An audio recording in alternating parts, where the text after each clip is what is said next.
À l'approche des élections locales, les acteurs politiques plaident pour un dialogue inclusif, surtout la mise en place d'une commission électorale consensuelle. En effet, plusieurs acteurs de la vie politique au Togo expriment leur déception par rapport à la reconduction des membres de la commission électorale locale indépendante CELI et surtout la non-recomposition de la CENI. Sur ce dernier point, le ministre Awateo Dabalo de l'administration territoriale et de la décentralisation de la chefferie traditionnelle estime qu'en attendant le renouvellement des membres de la CENI, rien n'empêche les membres actuels à poursuivre les préparatifs nécessaires allant aboutir à l'organisation des élections municipales. Au cours de la dernière session du cadre permanent de concertation CPC tenue le vendredi dernier, il ressort que le renouvellement de la CENI pourrait être une réalité dans les courants du mois d'avril. Toutefois, en attendant la mise en place de cette nouvelle structure, l'actuelle équipe poursuit son travail.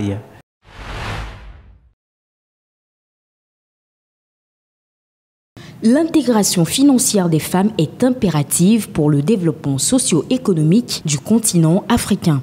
Selon le classement 2025 de l'inclusion financière des femmes, dont les données ont été analysées par Asset African Center for Economic Transformation, une diversité de situations se confirme.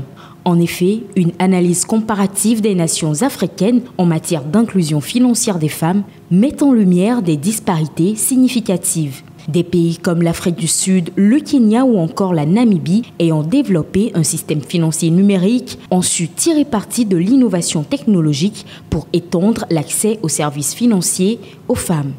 A l'inverse, d'autres pays africains comme la Sierra Leone, le Niger ou le Soudan du Sud démontrent une inclusion financière des femmes plus faible. Cette étude s'appuie sur 6 indicateurs repartis en 3 catégories telles que l'accès aux services financiers formels, l'accès au crédit et pour finir, l'accès et l'utilisation des technologies financières numériques comme par exemple la détention d'une carte de crédit, l'utilisation d'un téléphone portable ou d'Internet pour l'achat d'un bien ou d'un service.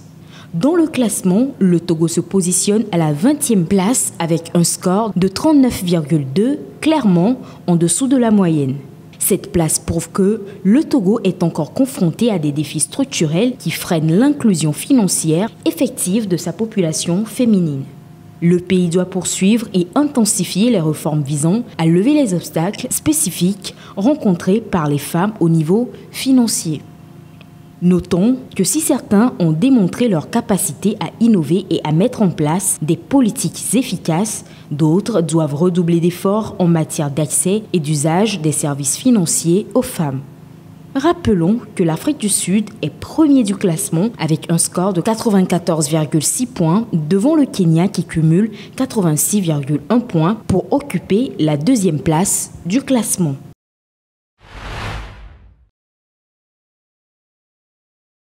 Selon les dernières données de l'Institut national de la statistique et des études économiques et démographiques, INSEAD, le produit intérieur brut PIB du Togo a enregistré une croissance de 6,3% au 3e trimestre 2024 par rapport à la même période en 2023. Cette progression s'inscrit dans la continuité des fortes hausses observées au premier trimestre et au 2e trimestre qui s'élevaient respectivement à 14,5% et 12,5%. Cette croissance économique repose sur la performance des secteurs primaires et secondaires qui ont connu une hausse de 10,7% et 21,1% respectivement. En revanche, le secteur tertiaire a progressé de manière plus modérée avec seulement 0,8%. Bien que les chiffres témoignent d'une dynamique positive en 2024, la hausse du PIB au 3e trimestre marque un léger ralentissement après les résultats exceptionnels des 2 premiers trimestres de l'année. Dans le secteur primaire, l'agriculture, l'élevage, la chasse et la sylviculture ont joué un rôle central avec une progression de 10,4%, représentant à eux seuls 98% de la valeur ajoutée du secteur. Toutefois, la pêche a fortement reculé, enregistrant une baisse de 29%. Le secteur secondaire, quant à lui, a bénéficié d'une explosion de l'activité dans les industries extractives. La transformation alimentaire a également connu une croissance significative, tout comme la production de boissons, de matériaux de construction et de produits métallurgiques. Représentant plus de la moitié de l'économie togolaise, le secteur tertiaire affiche une croissance modeste de 0,8% au troisième trimestre. Malgré les bons résultats enregistrés dans le commerce, les services financiers et les loisirs, la performance globale du secteur a été freinée par un recul marqué des services publics, en particulier l'éducation et l'administration. Pour rappel, le PIB du Togo en 2024 était estimé à 5 900 milliards de francs CFA, environ 9,8 milliards de dollars selon la Banque mondiale.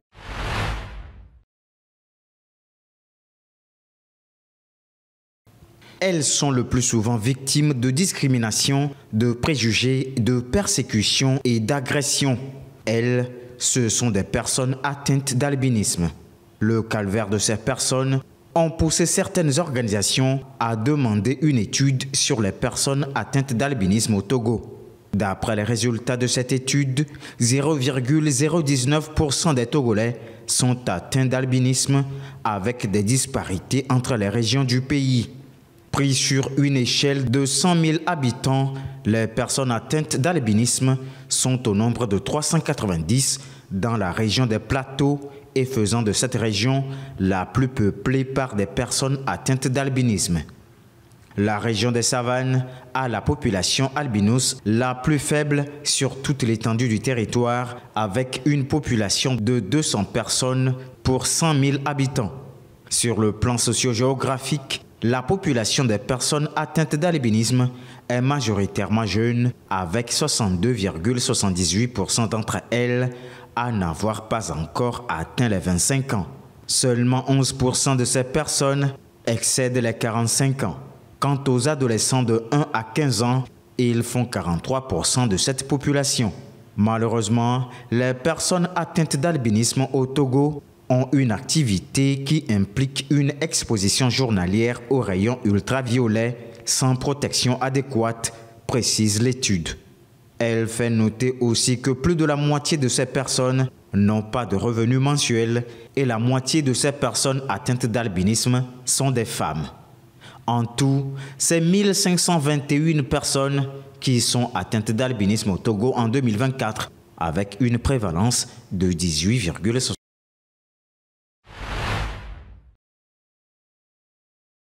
La fièvre de Lassa a causé la mort d'au moins 118 personnes au Nigeria au cours des 3 derniers mois.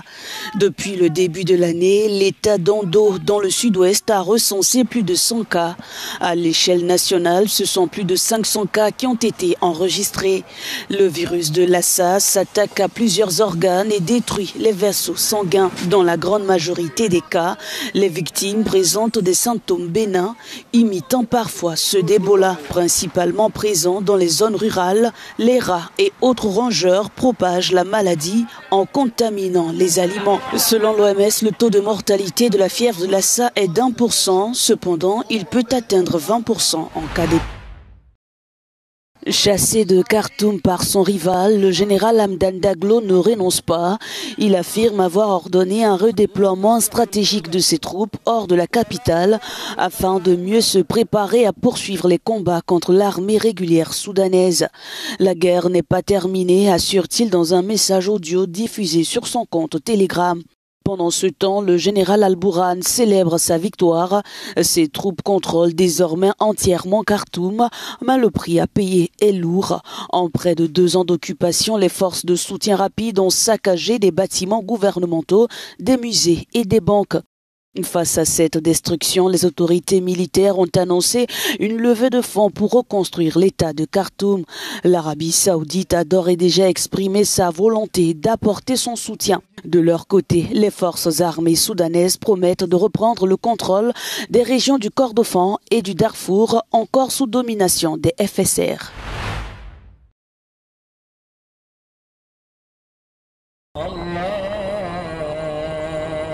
Au Kenya, des milliers de musulmans ont afflué vers la plage pour accomplir la grande prière de l'Aïd el-Fitr.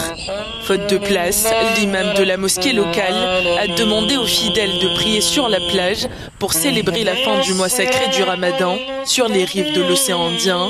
En ce jour de fête, un imam a rappelé aux fidèles de se souvenir des souffrances des Palestiniens et les a exhortés à prier pour la paix et à envoyer de l'aide aux habitants de l'enclave.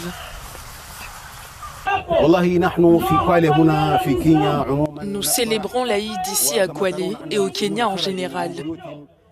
Les musulmans sont sortis de chez eux et se sont rassemblés sur la rive du Congo pour célébrer l'Aïd. Lorsque les musulmans sont heureux, ils devraient également l'être pour tous les autres musulmans du monde.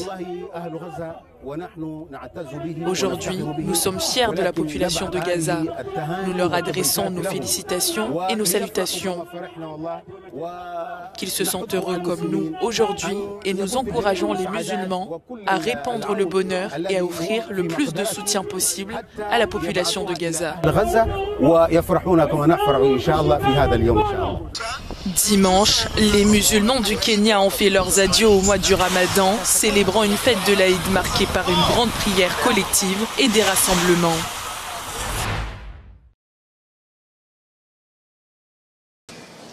La justice a tranché et condamne Marine Le Pen à 4 ans de prison, dont 2 fermes, 100 000 € d'amende et 5 ans d'inéligibilité, avec exécution immédiate. La tête de file du Rassemblement national, ex-Front National, est reconnue coupable de détournement de fonds publics. Le tribunal a mis en avant le rôle central de la dirigeante d'extrême droite dans le système mis en place pour détourner l'argent du Parlement européen pendant plus de 10 ans.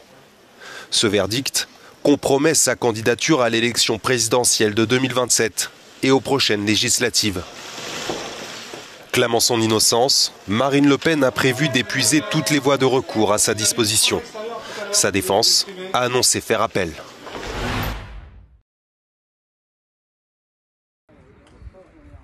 Le bilan du tremblement de terre ne cesse de s'alourdir en Birmanie. Il s'élève désormais à plus de 1700 morts, alors que les équipes de secours continuent de retirer des corps des décombres. Près de 3400 personnes ont également été blessées et plus de 300 sont toujours portées disparues. Les funérailles de centaines de victimes se tiendront ce lundi, alors que la communauté musulmane célèbre l'Aïd, la fête marquant la fin du Ramadan. Vendredi, un séisme de magnitude 7,7 a causé des dégâts considérables dans la ville de Mandalay, proche de l'épicentre. Le tremblement de terre a provoqué l'effondrement de nombreux bâtiments de la deuxième plus grande ville de Birmanie et endommagé son aéroport. Dimanche, une réplique d'une magnitude de 5,1 a de nouveau frappé la région et les dégâts importants subis par les infrastructures entravent les opérations de secours, dans un pays déjà fragilisé par 4 années de guerre civile. La Thaïlande voisine n'a pas été épargnée par les violentes secousses. Au moins 18 personnes y sont mortes depuis le séisme de vendredi. Lundi matin, les recherches se poursuivaient dans un immeuble effondré à Bangkok. Près de 80 ouvriers seraient piégés dans les décombres selon les autorités. Face à l'ampleur des dégâts, la communauté internationale se mobilise pour soutenir la Birmanie et la Thaïlande. Des équipes indiennes, chinoises et malaisiennes ont été déployées sur place et l'Indonésie devrait se joindre aux opérations de secours ce lundi.